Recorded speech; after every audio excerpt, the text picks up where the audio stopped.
ఇలా హిందూ ధర్మం గురించి తెలుసుకోవడం అనేక మంది హీనంగా మాట్లాడే పరిస్థితి. హిందూ దేవుల గురించి, హిందూ ధర్మం గురించి, మన సనాతన ధర్మం గురించి హేళన చేసే పరిస్థితి. ఇటువంటి పరిస్థితులు నాకు ఒక పాట గుర్తొస్తుంది, గీత గుర్తొస్తాను. అప్పుడు నేర్చుకున్నవాడికి, ఈ భూమి బిడ్డలం హిందువులమందరం కష్ట సుఖములలోన కలిసి మెలసుంటుంటే బ్రతుకు సుఖమయ్యేనురా, బంగారు కలలన్నీ పండేనురా.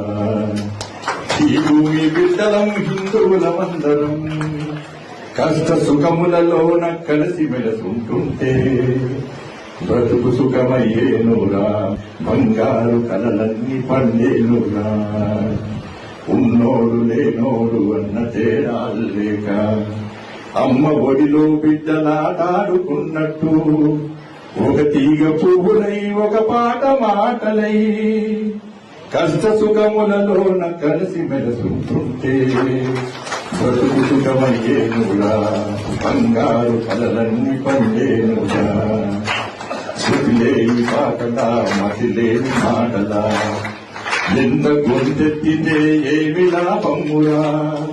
నీటి చుక్కల్లాగా తాటి పూలులాగా నశించిపోకుండా నలుగురితో కలిసుంటే బ్రతుకు సుఖమయ్యేనురా, బంగారు కలలన్నీ పండేనురా.